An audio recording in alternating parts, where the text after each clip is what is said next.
Hello everyone, general study official में आप सबका स्वागत है। मेरा नाम है आलोक रंजन।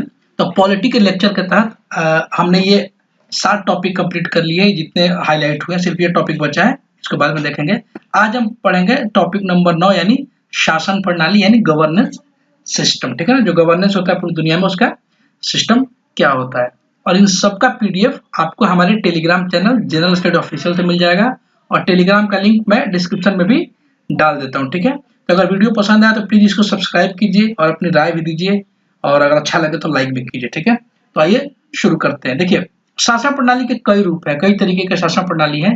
जिसमें सबसे पहला है वो है राजतंत्र। ठीक है ना, यह शासन का सबसे प्राचीनतम रूप है, सबसे पुराना रूप है। सबसे पहले से कोई सिस्टम चला आ रहा है तो वह है राजतंत्र। ठीक है, इसमें क्या होता है, शासन की जो शक्ति होती है ना, एक ही व्यक्ति के पास सीमित होती है। एक ही व्यक्ति के पास होता है, वो है किंग। जो भी किंग होगा पूरा पावर उसी के पास होगा। ठीक है, राज्य जो होता है ना, आनुवंशिक उत्तराधिकार के आधार पर पद ग्रहण करता है जो राजा होता है। ठीक है ना, ये राज्य नहीं राजा होता है। ठीक है, राजा। जैसे एग्जाम्पल, अगर हम मिडियवल काल को देखें तो जो मुगल काल था तो उसमें जो राजा था, जैसे अकबर राजा था। ठीक है ना, तो उसके बाद जो राजा बनेगा वो जाहिर सी बात है कि सिर्फ उसी का बेटा बनेगा, यानी आनुवंशिक रूप से बनेगा, फैमिली सिस्टम से बनेगा। तो उसका बेटा जहांगीर बना, फिर उसका बेटा हुमायूं बना, ठीक, सॉरी उसका बेटा शाहजहां बना। तो इस तरीके से आनुवंशिक रूप से उत्तराधिकार का पद इसमें ग्रहण होता है, तो उसको राजतंत्र बोलते हैं। मौजूदा समय में अगर हम वर्तमान समय में देखें तो जैसे ओमान है, ओमान में राजतंत्र है। यहाँ राजा एक ही परिवार का आदमी बनता है। ठीक है ना, उस स्टेट का हेड एक ही परिवार का होता है। जैसे सऊदी अरेबिया, ठीक है ना, सऊदी अरेबिया में भी राजा वाला सिस्टम, एक ही परिवार के व्यक्ति उस स्टेट के हेड बनते हैं। जैसे मौजूदा समय में मोहम्मद बिन सलमान है, जिसको एमबीएस बोला जाता है। इसके पहले इनके पिताजी थे और इसके बाद इन्हीं के परिवार का कोई और आगे बढ़ेगा, तो इस सिस्टम को बोलते हैं राजतंत्र। अगला एक सिस्टम आता है, उसको बोलते हैं कुलीन तंत्र। देखिए, हम गलती क्या करते हैं ना, राजतंत्र, कुलीन तंत्र, तानाशाही, इन सबको एक ही समझते हैं, जबकि सब में कुछ कुछ डिफरेंस है। ठीक है, तो उस चीज को आप आज समझ लीजिए। कुलीन तंत्र को इंग्लिश से बोलता है अरिस्टोक्रेसी, या इसका बहुत एक फेमस है वो ओलिगार्की भी उसको कहा जाता है। ठीक है ना, इसमें राजनीतिक सत्ता थोड़े से लोगों में निहित होती है और सिर्फ वही इसका प्रयोग करते हैं। ठीक है ना, कुलीन का एक तरीके से मतलब होता है इलीट, मतलब एक वर्ग होता है जो किसी मामले में समान होता है और वही पूरे समाज को कंट्रोल करता है, उस पर राज्य करता है। जैसे अगर हम एंशिएंट हिस्ट्री देखें तो जो ब्राह्मण समाज था, ठीक है ना, तो पढ़ाई लिखाई पे सिर्फ इसका एक अधिकार था, तो कह सकते हैं कि ये एक तरीके से कुलीन तंत्र था। जो क्षत्रिय समाज था, ठीक है ना, वो राज परिवार पर उसी का अधिकार था, राजा सिर्फ वही बनता था। तो इस तरीके से एक पर्टिकुलर ग्रुप के लोग ही बनते थे, तो उसको बोलते हैं कुलीन तंत्र यानी अरिस्टोक्रेसी। ठीक है, उसके बाद होता है तानाशाही यानी डिक्टेटरशिप। ये तो आप सब इससे परिचित होंगे। इसमें एक ही व्यक्ति निरंकुश शासन होता है। इसमें एक ही व्यक्ति का शासन होता है जो सबसे पावरफुल होता है और वो उसके पास पावर अनलिमिटेड होता है, वो कुछ भी कर सकता है। ठीक है ना, वह बल प्रयोग के माध्यम से अपने पद पर आसीन होता है, मतलब उस शक्ति के माध्यम से वो राजा बना होता है। यह किसी के प्रति उत्तरदायी नहीं होता, क्योंकि वो खुद जीत करके राजा बना होता है, एक तरीके से मालिक हो जाता है। तो उसको किसी के प्रति अकाउंटेबल होने की जरूरत नहीं है, उसको जो इच्छा आएगा वो करेगा। ठीक है ना, जैसे अगर मौजूदा समय में देखें तो रिपब्लिक ऑफ कॉन्गो एक अफ्रीका कंट्री है, वहां पे तानाशाही है।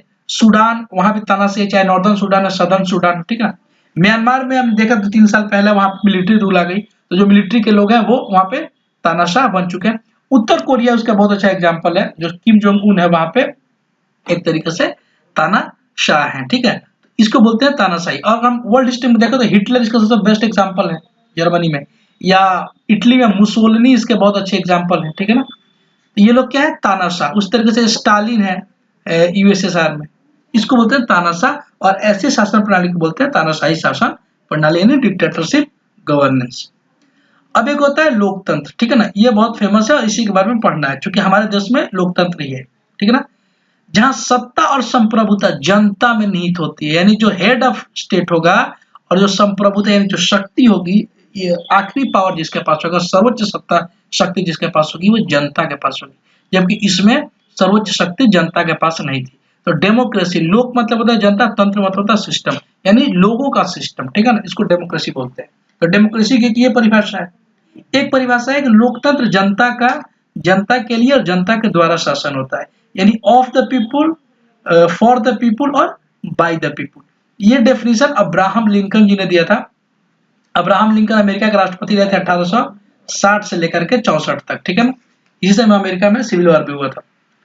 इसके एग्जाम्पल क्या लोकतंत्र का, आप मान लीजिए यूएसए है, इंग्लैंड है, इंडिया है, फ्रांस है, बहुत सारी यूरोपियन कंट्री, ये सब डेमोक्रेसी है, ठीक है ना। तो आगे हम लोकतंत्र को ही समझेंगे, क्योंकि हमारे देश में लोकतंत्र है तो हम इसी को समझेंगे कि दुनिया में इसके और क्या क्या प्रकार हैं, ठीक है ना। देखिए, जो लोकतांत्रिक शासन प्रणाली है इसके कई रूप हैं, जिसके प्रमुख में संसदीय प्रणाली और अध्यक्षीय प्रणाली। संसदीय मतलब पार्लियामेंट्री फॉर्म ऑफ गवर्नमेंट और अध्यक्षीय मतलब प्रेसिडेंशियल फॉर्म ऑफ गवर्नमेंट। संसदीय प्रणाली कहाँ पे, इंग्लैंड में है, ठीक है। और अध्यक्षीय प्रेसिडेंशियल प्रणाली कहाँ पे, यूएसए में है, ठीक है, वहाँ प्रेसिडेंट होते हैं। तो चूंकि इंग्लैंड भारत पर शासन किया था तो भारत ने क्या अपनाया, अध्यक्षीय संसदीय प्रणाली यानी पार्लियामेंट्री फॉर्म ऑफ गवर्नमेंट। तो संसदीय प्रणाली की क्या विशेषता है और अध्यक्षीय प्रणाली की क्या विशेषता है, इसको ये समझते हैं। देखिए, संसदीय शासन व्यवस्था, हमारे संविधान में संसदीय शासन व्यवस्था की जो आर्टिकल है वो आर्टिकल 74, 75 में दिए गए हैं और 163, 164 में राज्यों के विधानसभा और विधान परिषद के लिए दिए गए हैं, ठीक है ना। तो देखिए, संसदीय शासन व्यवस्था की क्या क्या विशेषता होती है। यहाँ दोहरी कार्यकारिणी होती है। दोहरी कार्यकारिणी का मतलब ये होता है कि जो मंत्री होता है वो कैबिनेट का भी मेंबर होता है, ठीक है ना, और वो विधायिका का भी उसको मेंबर होना पड़ता है। विधायिका से मतलब है लोकसभा, राज्यसभा या फिर राज्यों में विधानसभा या विधान परिषद। तो इसको बोलते हैं दोहरी कार्यकारिणी, ठीक है। कोई अगर मंत्री है तो उसको मैंडेटरी है कि वो विधायिका का भी मेंबर हो, ठीक है। उस तरह उसके बाद आता है दूसरी विशेषता है बहुमत दल का शासन होता है। जो भी सत्ता में वही बनेगा जिस पार्टी के या जिस दल के पास बहुमत हो। बहुमत का मतलब अगर 543 सीट्स है भारतीय विधानसभा मतलब हमारे लोकसभा में, तो उसका 50% इन 272 जिसके पास एमपी होंगे, मेंबर ऑफ पार्लियामेंट होगा, वही मतलब अपनी सरकार बनाएगा, उसी दल का व्यक्ति प्राइम मिनिस्टर बनेगा और राज्यों में उसी दल का व्यक्ति मुख्यमंत्री बनेगा। तो जिसके पास बहुमत होगा वही सरकार बनाएगा। ये एक पार्टी के पास ही बहुमत हो सकता है, फिर मल्टी पार्टी के पास भी हो सकता है, यानी कोलिजन गवर्नमेंट के साथ, ठीक है। अगला है सामूहिक उत्तरदायित्व। सामूहिक उत्तरदायित्व का मतलब ये है कि जो मंत्री परिषद होता है वो संसद के प्रति उत्तरदायी होता है। मतलब उसको संसद कोई भी कार्य करेगा तो संसद के प्रति जवाबदेह होना पड़ता है, संसद में जवाब देना पड़ता है। जैसे प्रश्नकाल के माध्यम से, चर्चा के माध्यम से, अविश्वास प्रस्ताव के माध्यम से आपको संसद में जवाब देना पड़ता है, यानी संसद के प्रति आप उत्तरदायी है, नहीं तो संसद में आपके खिलाफ अविश्वास प्रस्ताव पेश किया जा सकता है, ठीक है। राजनीतिक एकरूपता रहती है। राजनीतिक एकरूपता से तात्पर्य यहाँ ये है कि चूंकि जितने लोग मंत्री वही लोग बनते हैं जो एक पार्टी से होते हैं, ठीक है ना। जैसे भारतीय जनता पार्टी अगर अभी शासन में है तो यहाँ जितने भी मंत्री हैं वो भारतीय जनता पार्टी के हैं या उसके कोलिजन गवर्नमेंट के हैं, तो वहां पे उनकी विचारधाराएं लगभग सेम होती है, तो उसी को बोलते हैं राजनीतिक एकरूपता है उनमें, ठीक है ना। दोहरी सदस्यता यहाँ पे होती है। दोहरी सदस्यता का मतलब यह है कि आपको अगर आप मंत्री बनते हैं, ठीक है ना, तो आपको किसी न किसी सदन का मेंबर बनना पड़ेगा, ठीक है। हालांकि हमारे संविधान में प्रावधान है कि कोई अगर मंत्री बने तो उसको 6 महीने के अंदर किसी भी सदन का, चाहे वो लोकसभा हो या राज्यसभा, उसका मेंबर बनना पड़ता है। उसको बोलते हैं दोहरी सदस्यता। प्रधानमंत्री का नेतृत्व होता है, यानी इसमें जो सदन जो पार्टी वो बनाती है, अपनी सरकार बनाती है, उसका जो हेड होता है, जो नेता होता है, वो प्राइम मिनिस्टर होता है, ठीक है ना। तो प्राइम मिनिस्टर का नेतृत्व यहाँ पे होता है। वास्तविक शक्ति प्राइम मिनिस्टर के पास होती है। अगर प्राइम मिनिस्टर रिजाइन कर दे तो मंत्रिमंडल खत्म हो जाती है और दूसरा जब कोई प्राइम मिनिस्टर बनेगा तो मंत्रिमंडल को फिर से शपथ लेना पड़ेगा और प्रधानमंत्री सिफारिश कर सकते हैं राष्ट्रपति जी को कि आप लोकसभा का विघटन कर दें। अगला है कि निचले सदन का विघटन होता है। निचला सदन से भारत में उच्च सदन बोलते हैं राज्यसभा को और निचला सदन बोलते हैं लोकसभा को। तो लोकसभा का विघटन होता है। प्राइम मिनिस्टर राष्ट्रपति को सिफारिश कर सकता है कि आप लोकसभा का विघटन कर दीजिए, या फिर जब उनका कार्यकाल पूरा हो जाता है 5 वर्ष का तो राष्ट्रपति सदन का विघटन करते हैं और फिर से चुनाव होता है। जबकि जो उच्च सदन राज्यसभा, इसका विघटन नहीं होता, ये हमेशा बनी रहती है। तो हर 2 साल में इसके 1/3 जो सदस्य होते हैं वो बदलते रहते हैं, ठीक है ना। लेकिन ये जो राज्यसभा, इस सभा का विघटन कभी नहीं होता, ठीक है। तो ये संसदीय व्यवस्था की एक अनोखी विशेषता है। अगला है शक्तियों का सम्मिश्रण है, यानी जो शक्तियां हैं वो किसी एक के पास नहीं है, शक्तियां बटी हुई नहीं है, ठीक है ना। जैसे कार्यपालिका जो है, कार्यपालिका का मतलब हो गया, जैसे अगर हम सेंटर में बात करें तो राष्ट्रपति हो गए, केंद्रीय मंत्रिमंडल हो गया, ये सब कार्यपालिका हो गई। जितने लोग ऑल इंडिया सर्विस में काम करते हैं सब कार्यपालिका को, जो कार्य को एग्जीक्यूट करते हैं, ठीक है ना। जो विधायिका कानून बनाती है, जो एग्जीक्यूट करते हैं उसको कार्यपालिका बोलते हैं। तो कार्यपालिका और विधायिका की शक्तियां पूरी तरीके से अलग अलग नहीं है, बल्कि इनकी शक्तियां एक दूसरे से जुड़ी हुई है। तो इसलिए बोलते हैं शक्तियों का सम्मिश्रण है, पूरे अलग एक तरीके से अलग अलग नहीं है। विधायिका भी इसके प्रति जिम्मेदार है और ये भी विधायिका के प्रति जिम्मेदार है, ठीक है ना। अब देखते हैं अध्यक्षीय प्रणाली की क्या क्या विशेषताएं हैं, ठीक है ना। अध्यक्षीय प्रणाली में एकल कार्यकारिणी है, जैसे यहाँ पे दोहरी है, वहां पे जैसे मान लीजिए ये कहाँ का यूएसए में होता है, तो यूएसए के एग्जाम्पल से हम समझते हैं, ठीक है। जैसे कि अगर जो बाइडेन किसी को मंत्री बनाना चाहे तो किसी भी व्यक्ति को उठा के मंत्री बना सकते हैं। उनको वहां की जो अपर हाउस और लोअर हाउस है, जिसको सीनेट और हाउस ऑफ रिप्रेजेंटेटिव बोलते हैं, वहां पे उनको मेंबर बनने की जरूरत नहीं होती है, इसलिए इसको एकल कार्यकारिणी बोलते हैं। अगला है कि राष्ट्रपति एवं विधायिका का पृथक रूप से निश्चित अवधि के लिए निर्वाचन होता है। जो राष्ट्रपति होते हैं और विधायिका होते हैं बिल्कुल अलग अलग होते हैं। राष्ट्रपति का 4 वर्ष के लिए निर्वाचन होता है और राष्ट्रपति अमेरिका में 4 वर्ष के पहले उनको कोई नहीं हटा सकता है। जैसे अगर उनको इम्पीचमेंट से हटा भी दिया जाए, सपोज कीजिए, तो ऐसा नहीं कि सदन का विघटन हो जाएगा, इसके बाद जो उस समय उपराष्ट्रपति रहेगा वो राष्ट्रपति बन जाएगा, लेकिन 4 साल टर्म पूरा जरूर होगा, ठीक है। जैसे अगर बाइडेन की सपोज कीजिए उनकी मृत्यु हो जाती है या फिर उनको इम्पीचमेंट से हटाया जाता है, तो इसके बाद वहां उपराष्ट्रपति कमला हैरिस है, वो बाकी पीरियड के लिए राष्ट्रपति बन जाएगी, लेकिन 4 साल पूरा जरूर करेंगे, ठीक है। अगला उत्तरदायित्व का अभाव होता है, चूंकि ये 4 साल के पहले हट नहीं सकते हैं, तो यहाँ पे उत्तरदायित्व अकाउंटेबिलिटी कम हो जाती है। अगला एक राजनीतिक एकरूपता नहीं रहती। राजनीतिक एकरूपता इसलिए नहीं रहती क्योंकि यहाँ पे मंत्री जो प्राइम प्रेसिडेंट है वो मंत्री किसी को बना सकता है अपने हिसाब से। सपोज कीजिए किसी को आईटी मिनिस्टर बनाना है तो किसी आईटी एक्सपर्ट को बुला करके उसका मिनिस्टर बना देगा। उसको उस पार्टी से उसका अलाइनमेंट है कि नहीं इसकी कोई जरूरत नहीं है, उसको किसी भी सदन का मेंबर नहीं बनना है, तो एक तरीके से उसकी विचारधारा बिल्कुल अलग होगी, तो पार्टी राजनीतिक एकरूपता में कमी आएगी। अगला है एकल सदस्यता। एकल सदस्यता मतलब पता ही है कि आपको केवल या तो आप डायरेक्ट मंत्री बन सकते हैं या फिर आप चाहे तो सदन का मेंबर बन सकते हैं, दोनों बनने की आवश्यकता नहीं है। अगला है कि राष्ट्रपति का नियंत्रण होता है। जाहिर सी बात है, प्रेसिडेंशियल में राष्ट्रपति सर्वोच्च होता है, ठीक है, तो राष्ट्रपति का नियंत्रण होता है, जबकि संसदीय में प्राइम मिनिस्टर सर्वोच्च होता है। अगला है कि निचले सदन का विघटन नहीं होता है। यहाँ पे निचले सदन के बीच में विघटन हो सकता है, लेकिन प्रेसिडेंशियल सिस्टम में जो लोअर हाउस होता है उसका विघटन नहीं होता। मैंने बताया अगर 4 साल के लिए चुना जाता है अमेरिका में तो 4 साल वो टर्म कंप्लीट करेगा हर हाल में, चाहे राष्ट्रपति बदल जाए पर वो 4 साल टर्म जरूर पूरा करेगा। अगला है शक्तियों का विभेद। शक्तियों का पूरी तरीके से पृथककरण है।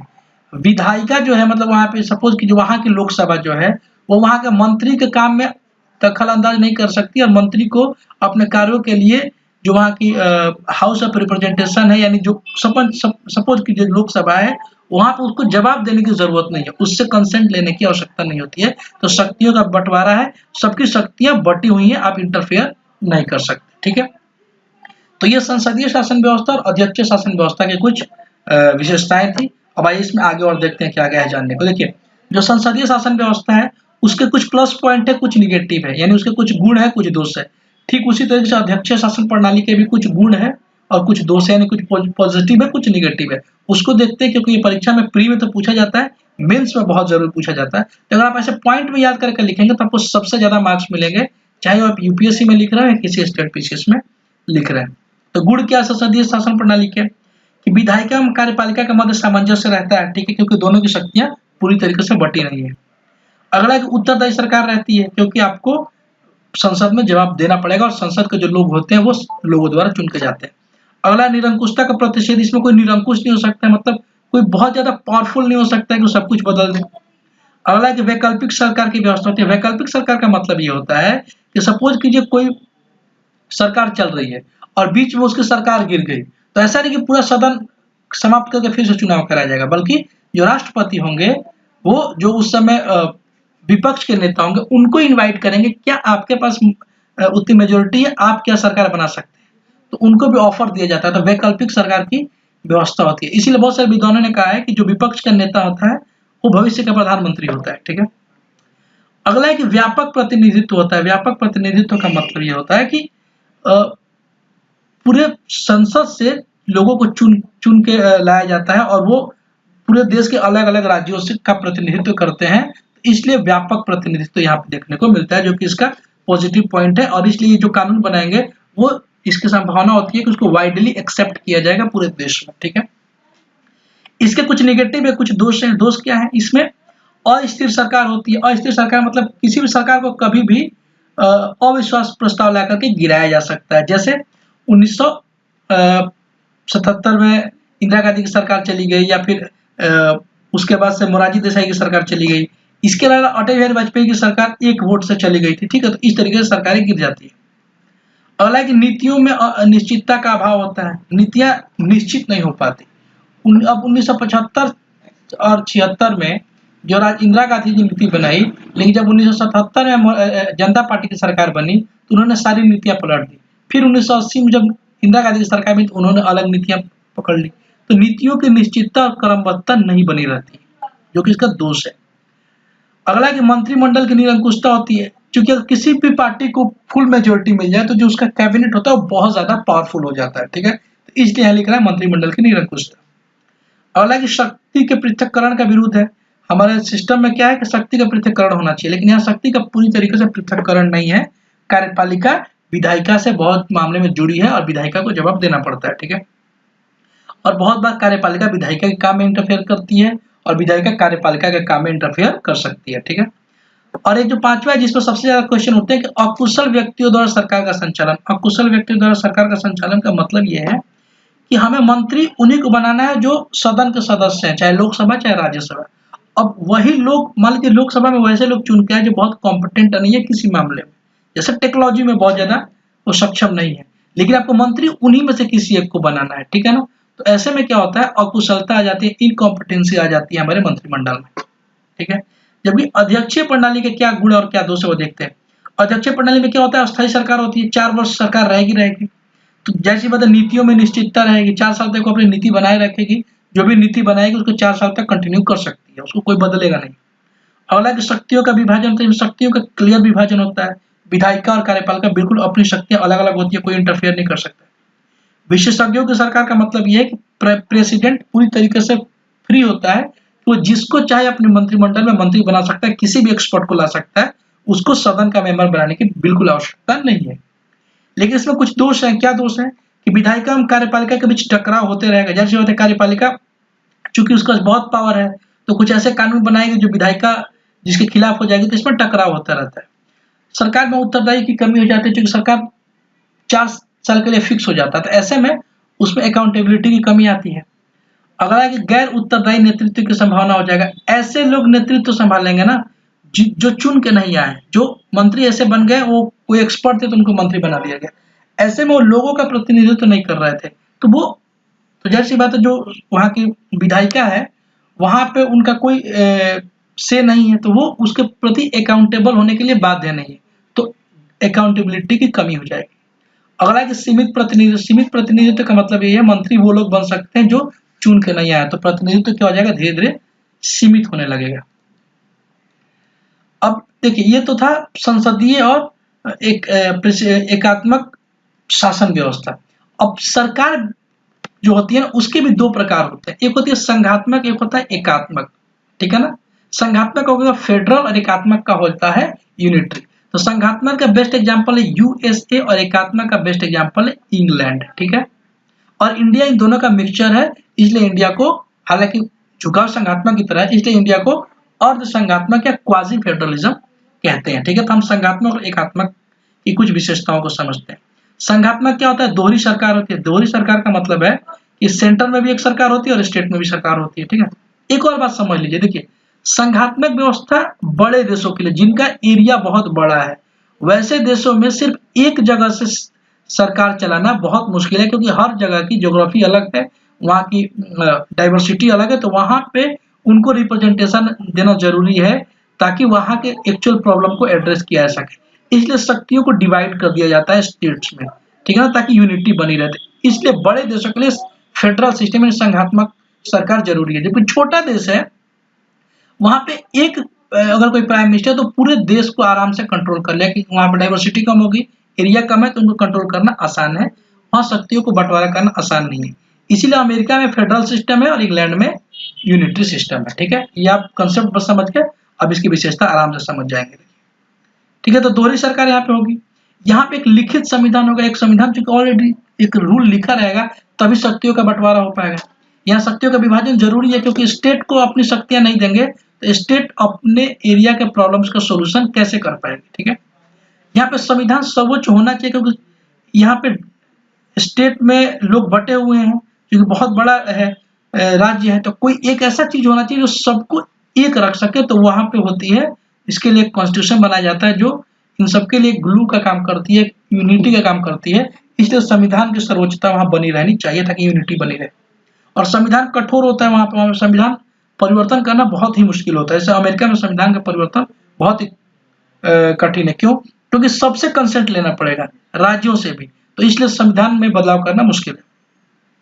अगला एक वहां न्यायपालिका स्वतंत्र होनी ही चाहिए। न्यायपालिका स्वतंत्र नहीं रहेगी तो फेडरलिज्म चल नहीं पाएगा, क्योंकि कोई सरकार अगर मनमानी करने लगे, चाहे स्टेट की चाहे सेंटर की, ठीक है, तो न्यायपालिका उनको कंट्रोल करती है और संविधान की सुरक्षा करती है। ठीक है, अगला है द्विसदनीय विधायिका। यहाँ पे द्विसदनीय विधायिका होनी चाहिए। जैसे अमेरिका में, यूएसए में 2 सदन, एक बोलते हैं सीनेट, ठीक है ना, और एक बोलते हैं हाउस ऑफ रिप्रेजेंटेशन। तो सीनेट अपर हाउस होता है, house of representation lower house होता है। सीनेट में है ना, अमेरिका में कुल 50 राज्य हैं, तो हर राज्य से 2-2 व्यक्ति चुन के आते हैं, तो उनके अपर हाउस में, उनके राज्यसभा मान लीजिए में 100 व्यक्ति हैं, तो राज्यों का प्रतिनिधित्व करते हैं, राज्यों की समस्याओं को सुनते हैं। और जो हाउस ऑफ रिप्रेजेंटेटिव है, वहाँ का लोअर हाउस, वहाँ पे लोग हर स्टेट के पॉपुलेशन के हिसाब से अलग अलग सीटें निर्धारित है। ठीक है ना, तो वहाँ द्विसदनीय होना जरूरी है। भारत में भी राज्यसभा और लोकसभा है। राज्यसभा स्टेट का रिप्रेजेंटेशन करती है और राज्यसभा पूरे भारत का रिप्रेजेंटेशन करती है। ठीक है ना, एकात्मक यूनिटरी सिस्टम में कहा क्या क्या व्यवस्था है इंग्लैंड का। यहाँ पे एकल सरकार होगी, यहाँ पे सरकार बांटने की जरूरत नहीं है। यहाँ का संविधान लिखित भी हो सकता है और अलिखित भी हो सकता है। जैसे फ्रांस में संविधान लिखा हुआ है, ब्रिटेन में नहीं लिखा है। शक्तियों के विभाजन की यहाँ जरूरत ही नहीं है, क्योंकि छोटा सा राज्य है। यहाँ संविधान सर्वोच्च हो भी सकता है, नहीं भी हो सकता। जापान का संविधान सर्वोच्च है, जो कि ब्रिटेन का नहीं है। यहाँ पे पार्लियामेंट पावरफुल होती है, और ब्रिटेन के पार्लियामेंट के बारे में कहा जाता है कि ब्रिटेन की पार्लियामेंट इतनी पावरफुल है कि वो लड़का को लड़की और लड़की को लड़का करने के अलावा सारा काम कर सकती है। ठीक है, अगला, और जहाँ पार्लियामेंट बहुत पावरफुल है तो जाहिर सी बात है न्यायपालिका कमजोर हो जाएगी। अगला, का संविधान कठोर हो भी सकता है और लचीला भी हो सकता है। फ्रांस का बहुत कठोर है, ब्रिटेन का बहुत लचीला है। यह न्यायपालिका स्वतंत्र हो भी सकती है, नहीं भी हो सकती है, जैसा मैंने बताया अभी इंग्लैंड का। विधायिका द्विसदनीय हो भी सकती है, नहीं भी हो सकती है। ब्रिटेन की विधायिका द्विसदनीय है, जबकि चीन की विधायिका द्विसदनीय नहीं है। ठीक है, अब देखते हैं आगे। अब इसके अलावा इससे जुड़े कुछ और महत्वपूर्ण तथ्य हैं, उसको जान लेते हैं, क्योंकि ये एग्जाम्स में बहुत पूछे जाते हैं। ठीक है ना, पहला तथ्य है कि राज्य के महत्वपूर्ण तत्व क्या होते हैं। संप्रभुता, जनसंख्या, भूभाग और सरकार।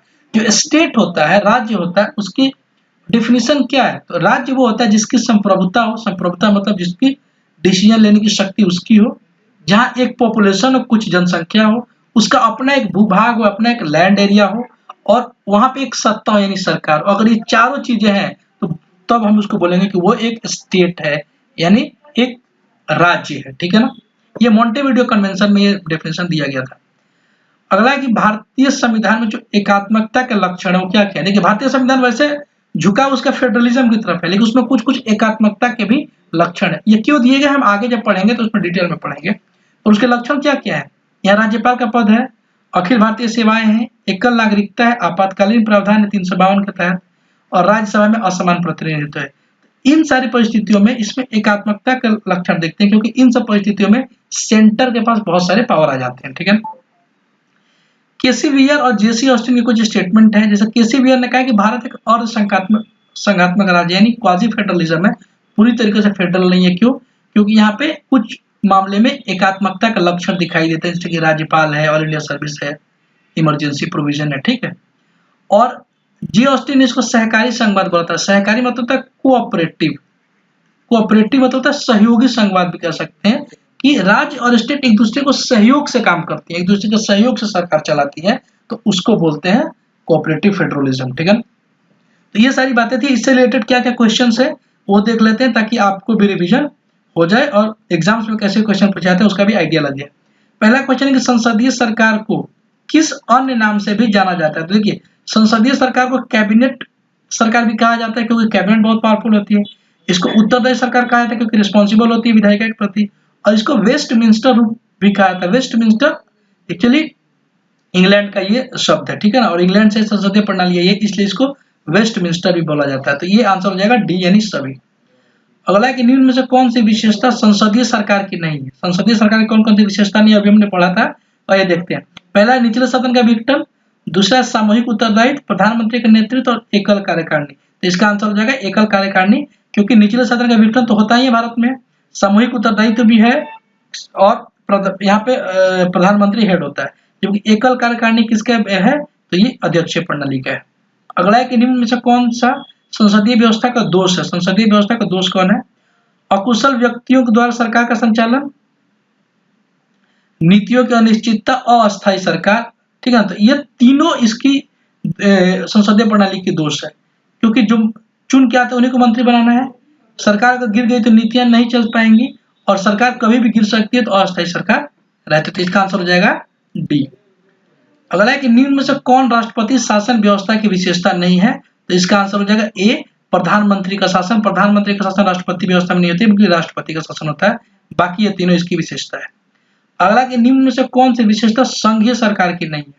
तो लचीला संविधान। संघीय संविधान में संविधान बहुत कठोर होता है, ताकि जो स्टेट है उनके राइट्स को भी बचाया जा सके। बाकी सब संघीय सरकार की विशेषता है, ठीक है। भारत में संघीय व्यवस्था किस देश के मॉडल पर आधारित है? भारत में जो संघीय व्यवस्था है वो कनाडा पे आधारित है, क्योंकि भारत में संघीय व्यवस्था पूरी तरीके से संघीय नहीं है, बल्कि यह अर्ध संघात्मक है।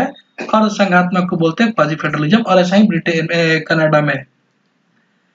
अगला है कि निम्न में से कौन सा कथन गलत है? तो सारे कथन पढ़ते हैं, देखिए।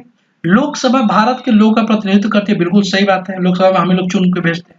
राज्यसभा राज्यों का प्रतिनिधित्व करती है, बिल्कुल सही है, जैसे यूपी से 31 लोग जाते हैं, बिहार से 16, इस तरीके से। केवल केंद्र सूची में इस समय 98 विषय है, नहीं, ये गलत है, ठीक है ना। राज्यसभा केंद्र के अनावश्यक हस्तक्षेप से राज्य की रक्षा करती है, बिल्कुल सही है। देखिए केंद्र सूची में इस समय 97 है, ठीक है ना, तो ये आंसर गलत है। और आपके लिए अभी क्या रहेगा टास्क कि स्टेट लिस्ट में कितने हैं और कंकरेंट लिस्ट में कितने सब्जेक्ट हैं, उसको भी देख लीजिए, और इसमें पहले कितने थे और अभी कितने, वो भी देख लीजिएगा, ठीक है। केंद्र सरकार और राज्य सरकारों को प्राधिकार प्राप्त होता है, ठीक है ना। प्राधिकार मतलब अधिकार, ठीक है ना, और प्राध लगा दिया मतलब विशेष अधिकार, ठीक है ना। किससे प्राप्त होता है? तो ये होता है भारत के संविधान से। भारत के संविधान ही राज्यों, क्योंकि भारतीय संविधान में जो अनुसूची 7 है वो स्टेट के लिए और सेंटर के लिए अलग अलग शक्तियों का बंटवारा है उसमें। भारतीय संविधान कैसा है? तो भारतीय संविधान कठोर नहीं है, लचीला भी नहीं है, ना कठोर ना लचीला। भारतीय संविधान अंशतः कठोर है, अंशतः लचीला है। जैसे अगर संशोधन करना है तो 2/3 का मेजोरिटी चाहिए, और अगर नॉर्मल बिल पास करना है तो ये सिर्फ जो जितने लोग उपस्थित है उसका 50% भी हो, कंसेंट मिले तो पास हो सकता है, ठीक है ना। जैसे आर्टिकल 1 से लेकर 4 तक ये पार्लियामेंट आसानी से कर लेती है, ठीक है। तो लचीला भी है जरूरत पड़ने पे, और जरूरत पड़ने पे कठोर भी। आखिरी सवाल है कि भारत एक गणतंत्र है, इसका क्या मतलब है? गणतंत्र और रिपब्लिक, रिपब्लिक का क्या मतलब है, ठीक है ना। राज्य का अध्यक्ष निर्वाचित होगा, देश स्वतंत्र है, देश में एक जनतांत्रिक व्यवस्था, जनतांत्रिक मतलब डेमोक्रेसी, और डेमोक्रेसी को उर्दू में जमहूरियत बोलते हैं, बहुत जगह प्रयोग होता है, तो ध्यान रखिएगा। देश में अंतिम सत्ता संसद में नहीं तो जो गणतंत्र है ना, उसका मतलब होता है कि जो राज्य का हेड होता है, अध्यक्ष होता है, वो निर्वाचित होगा, वो लोगों द्वारा चुन के आएगा, ठीक है ना। जैसे भारत में राष्ट्रपति लोगों द्वारा चुन के आते हैं, डायरेक्टली नहीं चुने जाते, इनडायरेक्टली चुने जाते हैं, पर चुन के आते हैं। जबकि इंग्लैंड में लोगों द्वारा चुन कर नहीं आते, बल्कि राजा के परिवार का ही कोई व्यक्ति बनता है। जैसे क्वीन एलिजाबेथ सेकंड थी, अब किंग चार्ल्स थर्ड बन गए। देखिए ये तीनों विशेषताएं इंग्लैंड की भी है और भारत की भी, लेकिन ये विशेषता भारत की इंग्लैंड की नहीं है। इसीलिए भारत रिपब्लिक ऑफ इंडिया है और इंग्लैंड रिपब्लिक ऑफ इंग्लैंड नहीं है, ठीक है। और अगर आपको यही समझना है कि गणतंत्र का क्या मतलब होता है, तो विकास देव कीर्ति सर का इस पे एक फुल वीडियो है, उसको देख लीजिएगा तो आपको 100% क्लियर हो जाएगा। देखिए ज्ञान का क्या, वो कहीं से लीजिए, फायदेमंद ही है। आई होप वीडियो आपको अच्छा लगा हो तो इसको सब्सक्राइब जरूर कीजिएगा। अपना ख्याल रखिए, बहुत बहुत ख्याल रखिए। Thank you, all the best.